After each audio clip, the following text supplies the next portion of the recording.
안녕하십니까. YG경제연구소 최영주 소장입니다. 오늘 증시 어떻게 보셨나요? 결코 쉽지 않은 그런 하루였습니다.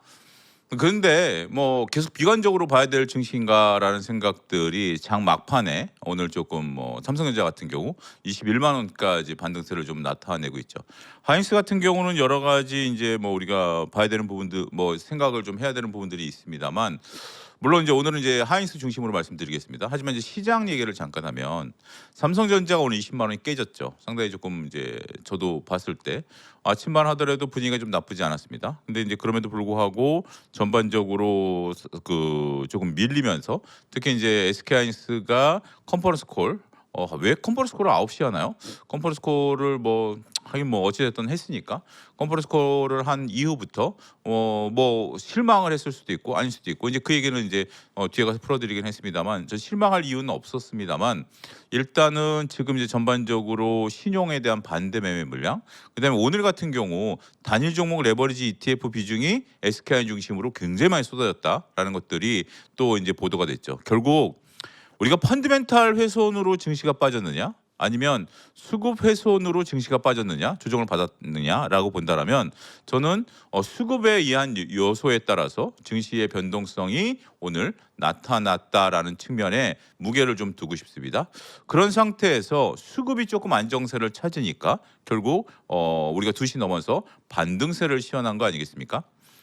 자, 우리가 이제 몇 가지 상황들을 좀 놓고 보죠. 자, 내일이 상당히 이제 중요합니다. 내일이 왜 중요하냐면, 어제 이제 우리가 이제 화요일 날 어제 주가 빠지고 이제 4시에 문자 받으신 분들이 계셨을 겁니다. 오늘까지 돈을 입금하지 않으면 목요일 날 반대면 나간다는 거죠. 오늘도 또 문자 받으신 분들이 계실 겁니다. 어제 빠지고 오늘 또 어쨌든 종가 기준으로 봤을 때 주가 빠지신 분들을 놓고 보면 또 담보 부족이 발생하신 분들도 있을 겁니다. 그래서 화요일 날 문자를 받으신 분들도 있고 오늘 신규로 문자를 받으신 분들도 있죠. 오늘 같은 경우는 이제 내일 모레 이제 반대 매매가 나가게 된다라는 거죠. 안타깝지만 지금 반대 매매가 나가는 물량들이 이제 상당 부분 있는 것으로 현재 추정이 되고 있는 상황입니다. 그래서 지금 이제 반대 매매 관련된 물량들을 소화해 내야 된다라는 거죠. 그런데 한편으로 보면 지난번에도 제가 주스토리에서 말씀드렸습니다만, 내일 아침에 반대매가 나갈 겁니다. 어쩔 수 없어요. 그럼 반대매 나갈 겁니다. 일부가 됐던 전부가 됐던 나갈 겁니다.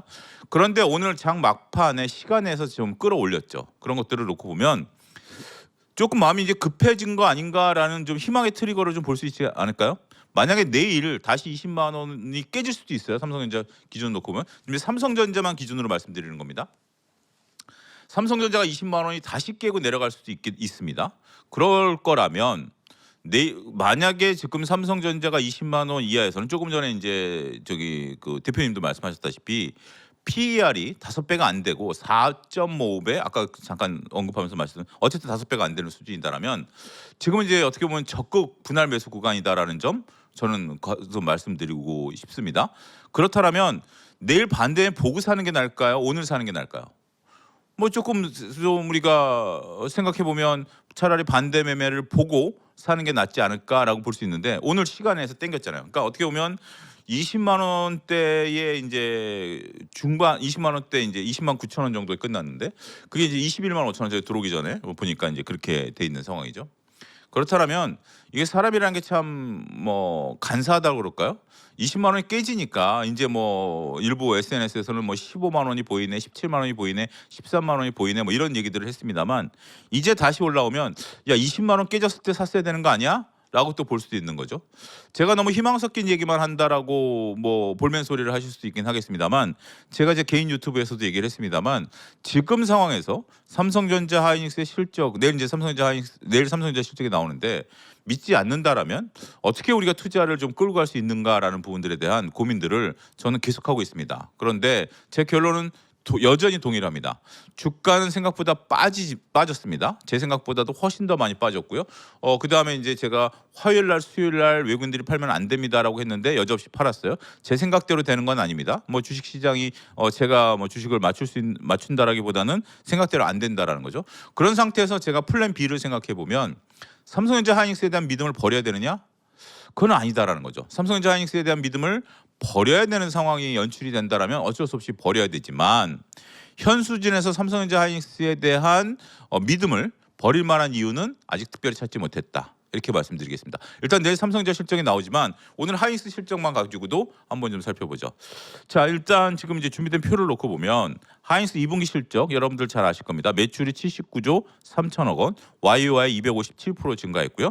영업이익은 60조 5천억, YOY 557%, 영업이익률이 대략 한 70%대 중반 정도 나왔죠. 순이익이 93조 9천억, 키옥시와 투자 이익 등을 반영했다라는 거죠. 여기서 여러분들은 어떤 걸 느끼셨나요? 여기서 여러분들 어떤 걸 느끼셨나요? 처음에 저는 딱 보고 놀란 게 영업이익이 60조 나왔다라는 것에서 놀랐습니다. 영업이익이 원래 우리가 가이던스를 제시한 게 얼마죠? 65조 정도였죠. 64조에서 65조였습니다만 한 증권사에서 우리가 뭐 한 달은 채 안 된 것 같습니다. 한 달은 채 안 된 것 같은데 영업이익이 60조 정도 나올 것이다. 어떻게 보면 그 증권사가 맞췄죠. 제가 지금 정확히 어떤 증권사인지 지금 기억이 나지는 않습니다만 그 증권사가 맞췄죠. 그러면서 SK하이닉스 주가가 한번 출렁거렸던 경우가 있습니다. 경험을 우리가 했습니다. 그리고 다시 이제 주가가 올라가다가 이제 꺾여버리긴 했습니다만 SK하이닉스가 결국 60조가 나왔어요. 생각보다는 좀 저조한 실적이 나왔습니다. 저도 이제 어제 제 개인 유튜브도 그렇고 여기저기서 60조 이하로 나오면 SK하이닉스 좀 출렁거릴 것 같아요. 그러니까 65조 이하로 나오면 65조 이상에서 나와줘야만 전반적으로 영업이익이 증가할 수 있을 것이다라고 봐서 주가가 주가가 올라갈 수 있을 것이다라고 봤는데 역시 영업이익이 60조 나왔다라는 것은 일단 충격이죠. 하지만 지난번 주스토리에서도 말씀드렸다시피 우리가 점을 볼 것이냐 선을 볼 것이냐라는 거죠. 점을 놓고 보면 65조 예상을 했습니다만 60조가 나왔지만 선을 놓고 본다라면 여전히 뒤에 가서 설명드리긴 하겠습니다만 SK하이닉스가 계속해서 투자를 이어갈 것이고 LTA 지금 장기 5년 이상 장기 계약을 하겠다라는 것을 통해서 이익을 만들어내겠다라는 거 아니겠습니까? 그런 부분들을 놓고 보면 오히려 기회를 제공했죠. 또 한 가지 중요한 것은 순이익입니다. 순이익이 93조가 나왔는데 뭐 키옥시아가 됐던 어찌 됐던 순이익이 93조죠. 자, 영업이익과 순이익의 차이점 뭐죠? 영업이익과 순이익의 차이점 뭐죠? 우리가 이제 영업이익은 결국 매출에서 만들어낸 이익이죠. 매출에서 만들어낸 이익이고요. 순이익 같은 경우는 키옥시아 투자 이익이 반영된 거기 때문에 매출과 상관없이 만들어낸 이익이다라고 말씀드릴 수 있겠죠. 그런데 여기서 지금 이제 우리가 중요한 것은 영업이익과 관련된 가이던스를 하회했다라는 것에 대한 부분들보다는 여러분들 오늘 어떤 것을 컨퍼런스 콜에서 바라셨나요? 결국 주주환원 정책과 관련된 내용들을 많은 분들이 이제 기대하셨을 것으로 보여집니다. 그런데 이제 주주환원 정책에 대해서 좀 모호한 말이 나왔다라는 것 때문에 시장에서는 조금 실망스럽다라는 것이 언론의 도배가 됐습니다. 다음 장 먼저 보고 다시 앞으로 돌겠습니다. 주주환원 이제 컨퍼런스 콜에서 나온 얘기입니다. 주주환원 방안에 대한 다각적 검토 이것이 좀 모호하다라고 판단을 한 거죠. 그렇지만 우리가 이제 앞서 조금 전에 이제 자산운용사 대표님도 목 대표님도 말씀하셨습니다만. SK하이닉스가 7월 10일 날 ADR이 발행을 했습니다. 미국에서 ADR을 발행했는데 오늘 이제 여러 얘기들이 들리는 것 중에 하나가 지금 이제 전체적으로 봤을 때 SEC 미국에서 이제 그 규제 기관에서 25일 동안 SK하이닉스 ADR과 관련된 그 내용이 들어간 것들을 투자자들에 배포한다라는 거죠. 그런 것들을 투자 레터를 배포하는 그 기간 동안에는 투자 레터에 없는 얘기를 그 기업이 한다라는 것이 규정에 어긋난다라는 겁니다. 무슨 얘기냐면 SK하이닉스가 ADR과 관련해서 SK하이닉스가 하는 일과 관련해서 문서화했고 그 문서를 25일 동안 어찌됐든 규정상 배포하는 기간 동안 새로운 얘기를 하면 안 된다라는 거죠. 새로운 얘기를 하게 된다라면 어떤 결과가 나올까요? 결국은 그 레터를 믿을 수 없게 되는 거잖아요. 그래서 새로운 얘기를 하려면 25일이 지나고 나서 얘기를 해야 된다라는 겁니다. 그게 지금 이제 공교롭게 걸렸다라는 거죠. 아니 그러면 SK하이닉스가 주주하는 정책을 거기다가 명시했으면 되는 거 아니겠습니까? 라고 생각하실 수도 있겠죠. 그게 불가능하죠. 왜 불가능하느냐?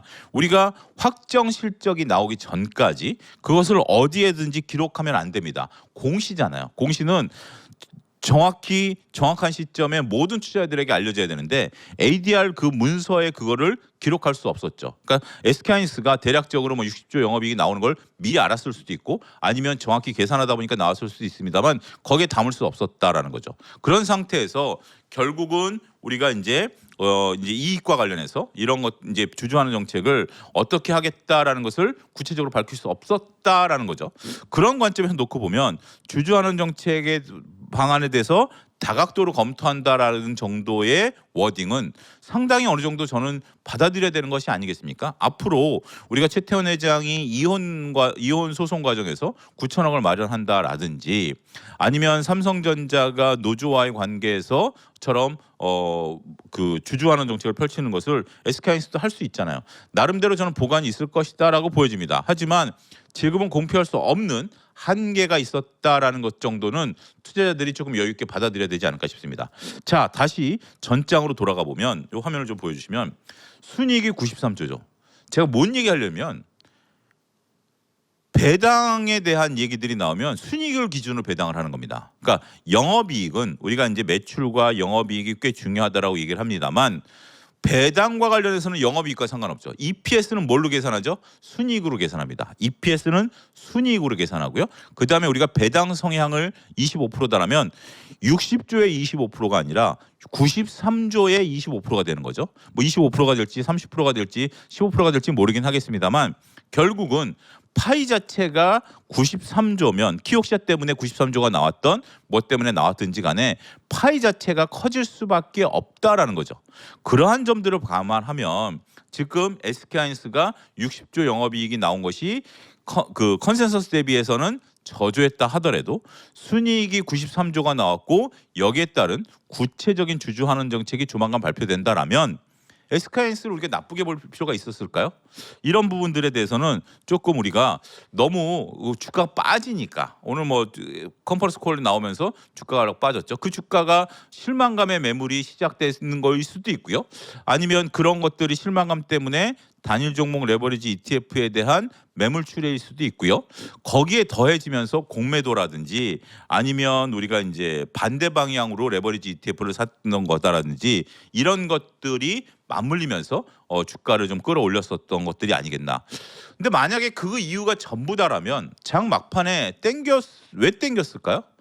그럼 장 막판에 땡긴 것들을 또 그럼 설명이 또 모호하잖아요. 그러니까 만약에 빠진 것이 주주환원 정책 때문에 모호성 때문에 빠졌다라면 막판에 땡긴 거에 대한 설명은 또 모호하지 않습니까? 그렇다면 결국은 그것 때문에 변동성이 시작됐을 수는 있긴 하겠습니다만 수급이 꼬이면서 전체적으로 이런 변동성들이 오늘 장중에 크게 나타나지 않았는가라는 거죠.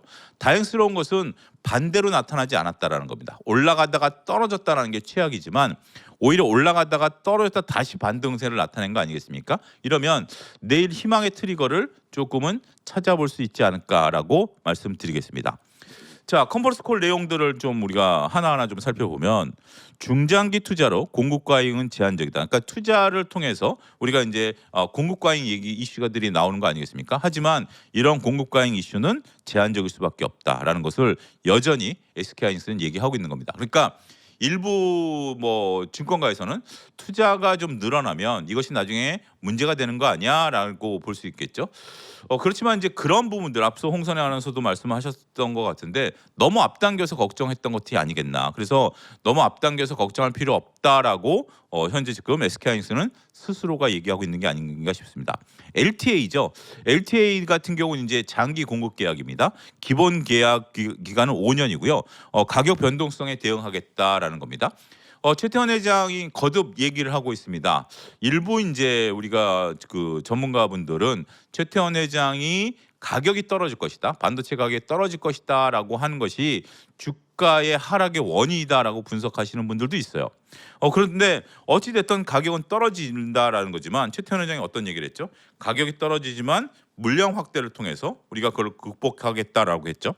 그런 것들에 대한 대비책이 바로 LTA죠. 장기 공급 계약을 통해서 가격이 떨어지는 것을 변동성을 방어하겠다라는 측면이죠. 여기에 이제 물량까지 안정적으로 공급을 하게 된다라면 하이닉스의 실적 제가 조금 전에 말씀드렸던 점이 아니라 선을 보게 된다라면 다소 긍정적으로 볼 수 있는 모멘텀으로 자리매김할 수 있지 않을까라고 말씀드릴 수가 있겠습니다. 요거는 조금 문제가 되는 것 같아요. 고부가 제품 출하 시점을 하반기로 2월 했다라는 거죠. 어찌 됐든 요거는 이제 빅테크 기업들의 우리가 이제 이제 GPU라든지 고부가치 제품이라고 한다라면 이제 블랙웰, 루빈 이제 이런 것들이죠.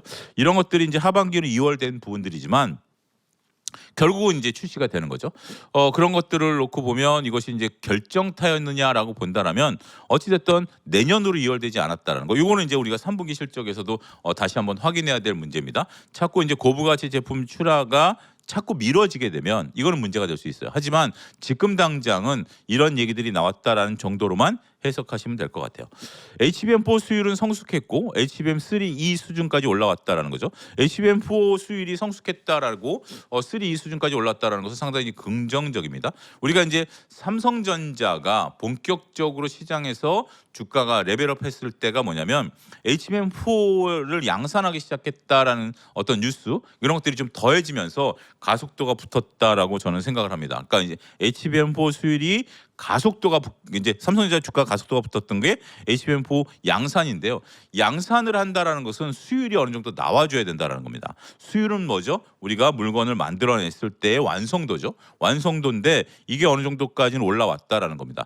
그 동안에 이제 삼성전자가 하이닉스를 못 따라왔었던 이유 중에 하나가 이 수율이 낮았다라는 거죠. 40% 이하의 수율이밖에 안 나왔기 때문에 아니 10개를 만들면 4개밖에 완성품이 안 되고 6개가 불량품이었으니까 이거를 맞추는 단계가 상당히 어려웠었다라는 건데 하이닉스는 HBM4 개발을 한 이후에 수율을 맞췄다라는 거죠.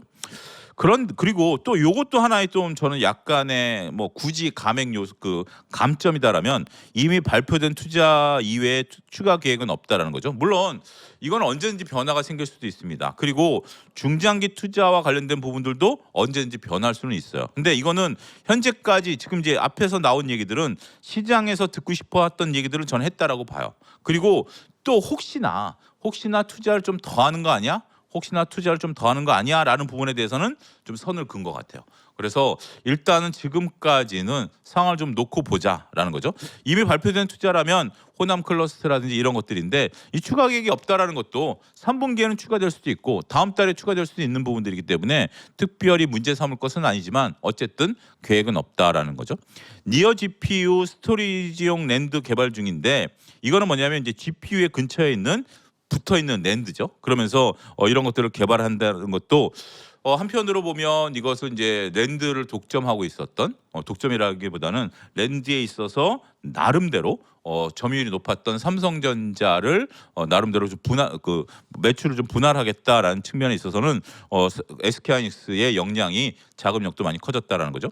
ADR 발행 1,779만 주 한도 초과는 해서 불가능하다. 우리가 이제 ADR을 또 추가적으로 발행하는 거에 대한 어떤 우려감들도 있긴 하지 않았습니까? 그런 것들은 현실적으로 일어나기 어렵다라는 점을 명확히 했다라는 거죠.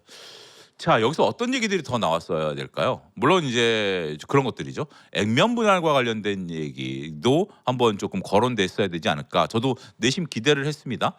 뭐 액면 분할을 한 10분의 1로 하게 되면 뭐 절대 가격으로 놓고 보면 삼성전자보다 싸지죠. 그렇기 때문에 주가를 반등할 수 있는 그리고 또 최태원 회장이 또 언급을 했잖아요. 그런 부분들이 좀 나왔지 않았을까 싶은데 그러한 부분들도 우리가 이제 ADR 발행과 관련된 이런 부분들이기 때문에 다음 달 아니면 다다음 달 아니면 또 다음 분기 때 이런 것들이 구체화될 수 있다라는 측면도 저는 뭐 우리가 좀 볼 필요는 있을 것 같아요. 아직까지는 좀 열어두자고요. 너무 그게 한꺼번에 물론 이제 불안하고 주가가 변동성이 있다 보니까 어떻게 보면 이것을 좀 잠재울 수 있는 결정적인 한 방이 좀 나와줬으면 좋겠다라고 봤을 수도 있겠죠. 하지만 이런 결정적인 한 방이 없다 하더라도 지금 할 수 있는 얘기는 어느 정도 저는 했다라고 봅니다. 이 정도 얘기를 했다라는 정도만 하더라도 상당히 저는 최선의 노력을 다한 것이 아니겠나. 그러면 이제 SK하이닉스 같은 경우 이제 주가의 변동성이 어떻게 될 것인가? 결국 이제 우리가 내일 모레부터 단일 종목 레버리지 ETF에 대한 증거금이 3천만 원으로 올라가죠. 31일부터입니다. 그런 상태에서 뭐 내일까지 아마 변동성이 좀 있겠죠. 뭐 우리가 3천만 원을 마련하시는 분들도 있긴 하겠습니다만 3천만 원을 마련하기 어려운 분들은 내일까지 매매를 하겠고, 내일은 또 아침에 또 반대 매매가 또 부딪히는 날이죠. 부딪히는 부분들이 되는 부분들이고, 또 삼성전자 확정 실적 나오죠. 이런 것들이 전반적으로 나오고, FOMC 또 회의 열리고, 이런 것들이 전체적으로 이제 시장에 있어서 충돌되는 부분들이다. 근데 이것 때문에 지수가 더 밀릴까요? 만약에 이런 것들이 충돌하면서 심리적으로 머리가 벌써 복잡합니다. 내일 삼성전자 확정 실적, 오늘 SK하이닉스에 대한 ADR 가격에 대한 내일 변동성, 그다음에 이제 뭐 여러 가지 이제 반대 매매 막 이런 복잡한데, 그런 것들을 오늘 어느 정도 반영해가는 단계였었지 않을까라고 저는 조심스럽게 말씀드릴 수가 있겠습니다. 지금 만약에 변동성을 보일 거라면 오늘 또 화끈하게 더 밀어버렸을 수도 있고, 아니면 밀어버린 상태에서 끝났을 수도 있죠. 뭐 기왕 이렇게 된 뭐 표현이 그렇습니다만, 뭐 안 좋은 것은 우리가 악재가 하나만 오는 것은 아니다라고 얘기를 하잖아요. 근데 막판에 이제 이런 얘기들을 제가 할 정도면 많은 이제 투자자들, 펀드 매니저들 알고 있음에도 불구하고 이런 것들을 반등세를 시연했다라는 것들에 대해서는 좀 긍정적으로 볼 수 있지 않을까 싶습니다. 자, 이제 이 얘기들을 좀 해보죠. 오늘 이제 남은 시간을 빅테크를 바라보는 다양한 시선들이다라는 것들입니다. AI로 수익을 낼 수 있겠는가, 이제 요 차트를 좀 보면 AI로 수익을 낼 수 있겠는가라는 첫 번째 질문입니다. AI로 수익을 낼 수 있겠는가? 글쎄요, 수익을 내야 되겠죠. 수익을 좀 내야 되는 부분들인데, 이러한 부분들 때문에 아직까지 이제 우리가 AI를 통해서 수익을 낼 수 있는지 여부에 대해서는 아직 확정되지는 않았어요. 물론 이제 우리가 AI를 어디로 국한하느냐, 반도체를 AI로 보느냐, 아니면 AI를 소프트웨어로 보느냐, 아니면 AI와 관련된 어떤 인프라로 보느냐, 여러 가지가 이제 있을 수 있긴 하겠습니다만, 결국은 이제 AI를 통해서 모든 산업들이 돈을 벌 수 있느냐라는 부분들이죠. 그런데 이제 요거는 좀 시간이 좀 지나야 증명될 수 있는 부분들입니다. 그래서 우리가 AI로 돈을 벌 수 있느냐라는 질문에 대해서 모호하다 보니까 그나마 확실한 건 누구다? 반도체다. 그나마 확실한 건 뭐다? 전력 인프라다. 그래서 청바지와 곡괭이 비율을 거듭거듭 하는 거죠.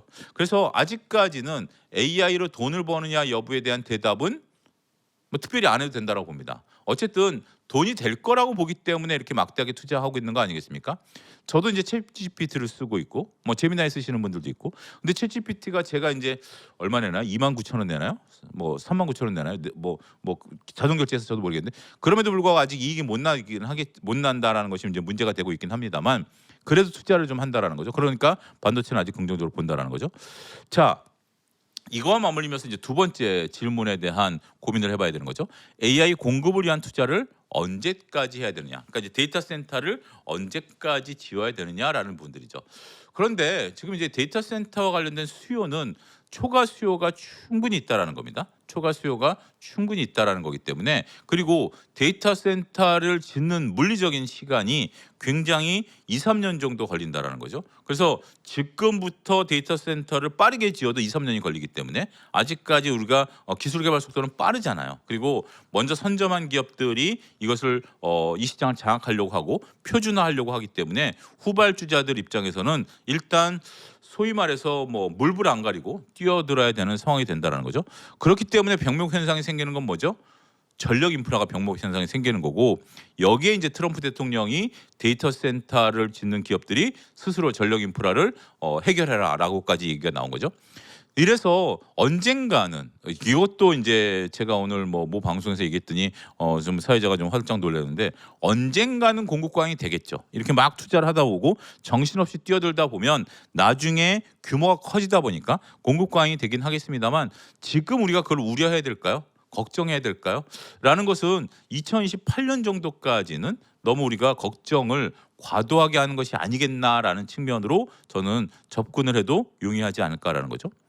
자, 세 번째 질문입니다. FCF 잉여현금 흐름을 넘어서서 차입을 통한 투자가 정당한가라는 거죠.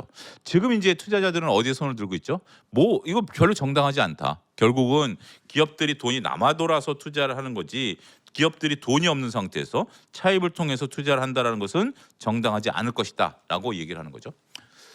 그런데 우리가 이제 차입을 통해서 투자를 하는 기업들을 두 가지 시선으로 바라볼 수 있습니다.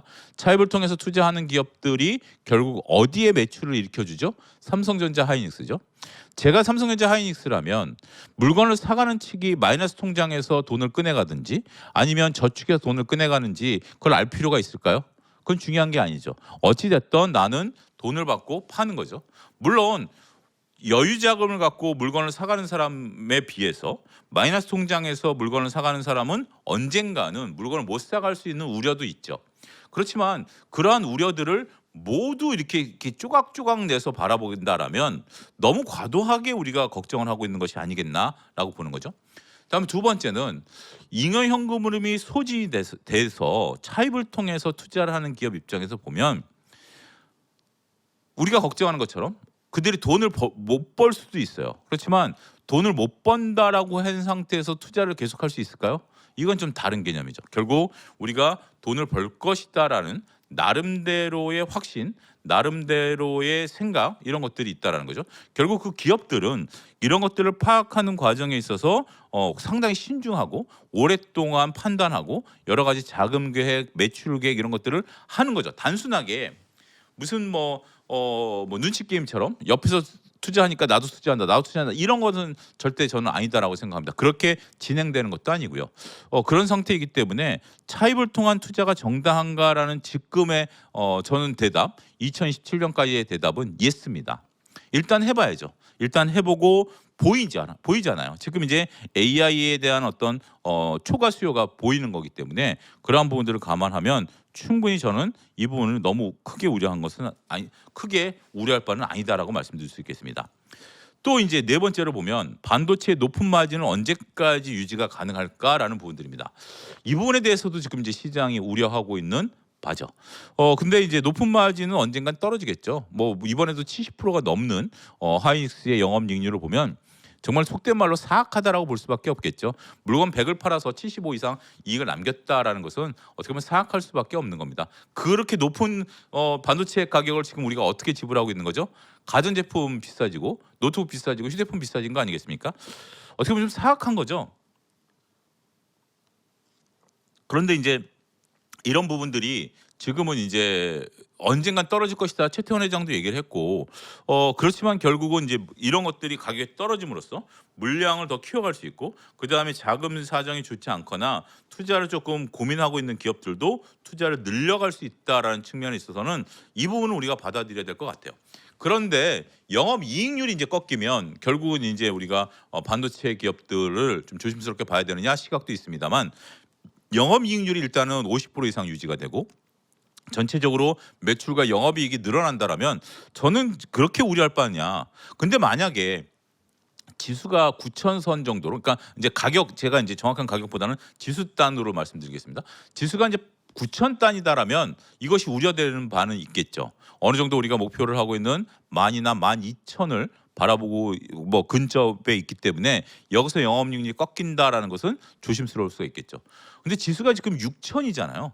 6,000이다라고 보면 여기서 이런 것들을 걱정할 필요가 있을까요?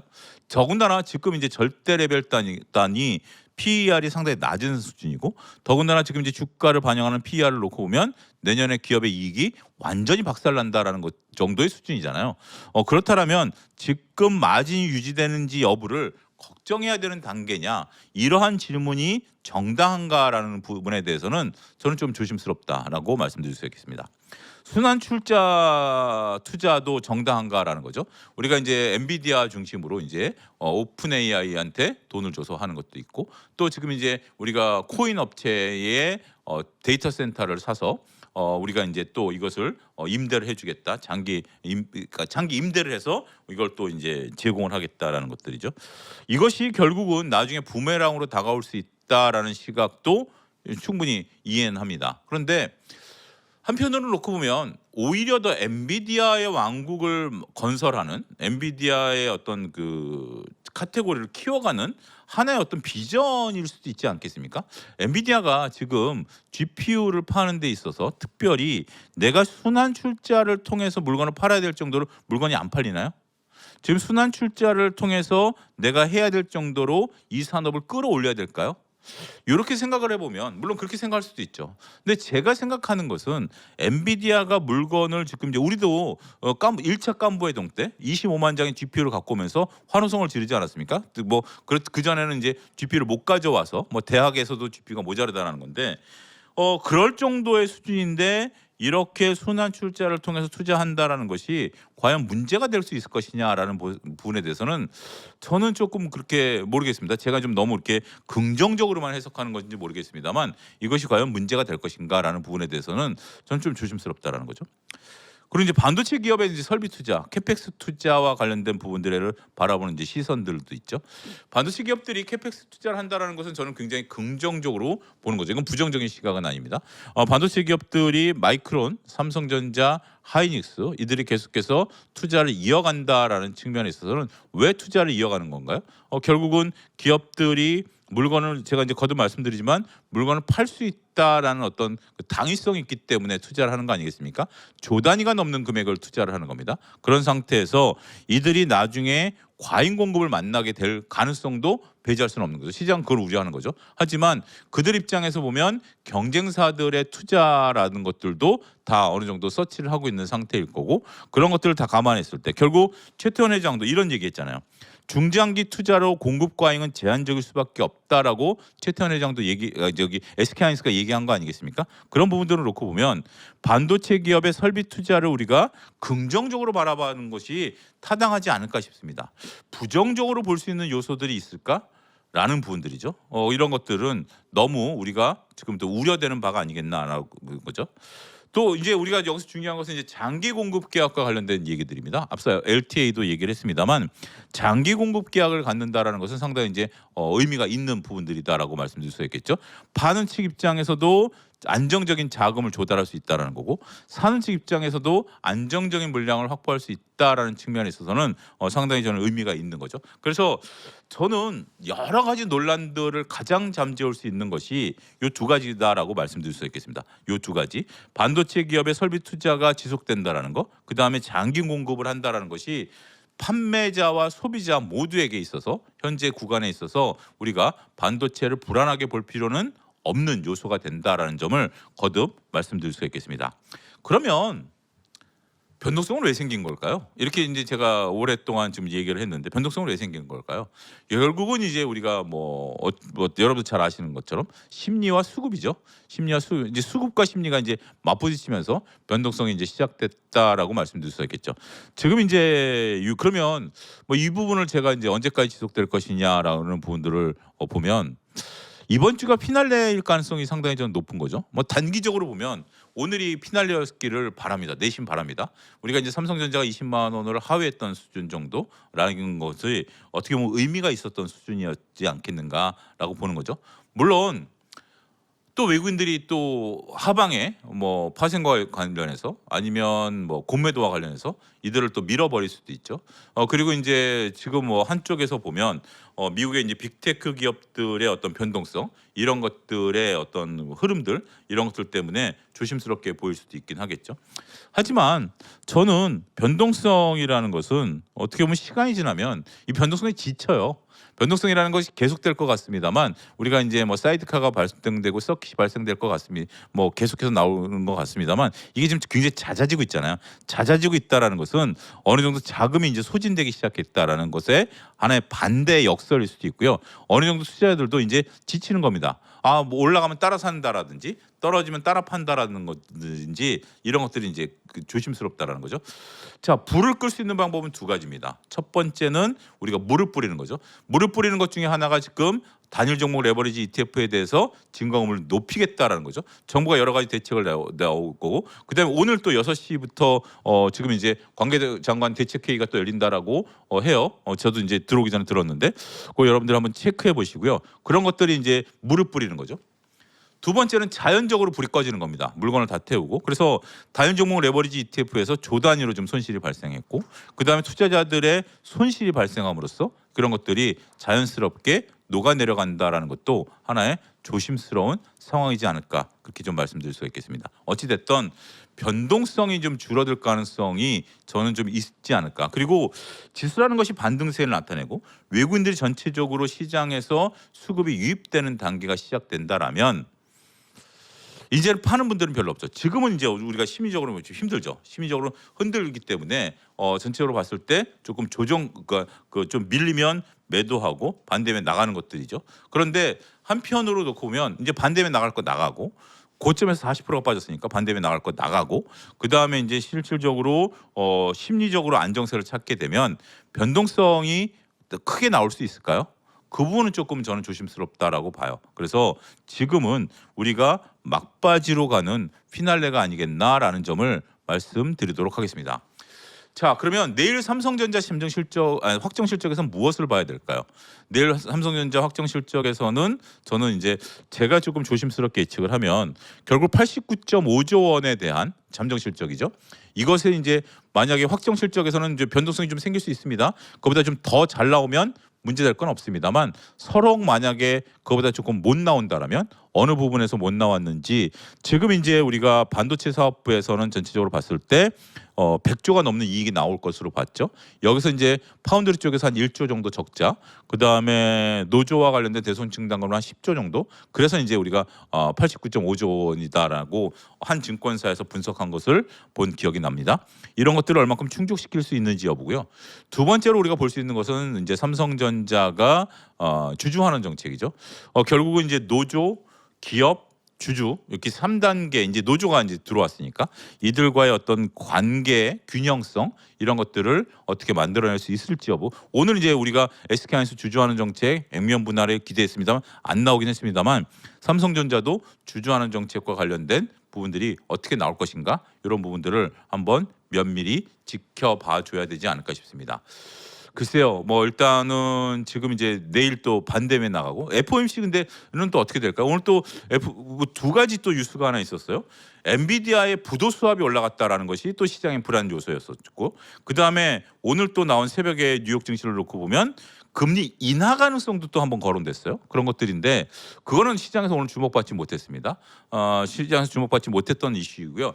여러 이슈들이 지금 혼재하고 있는 것 같아요. 그래서 우리가 그렇지만 지금 우리가 봐야 될 거는 뭐다? 삼성전자 하이닉스가 안정세를 찾으면 이런 것들이 지금 이제 대세적으로 영향을 미칠 수 있는 부분들은 아닌 것 같아요. 그래서 삼전닉스가 내일 삼성전자 실적 발표한 이후에 오늘의 변동성 그리고 반대매 이후에 오늘의 변동성이 지속되는지 여부를 면밀히 한번 좀 관찰할 필요가 있지 않을까 싶습니다.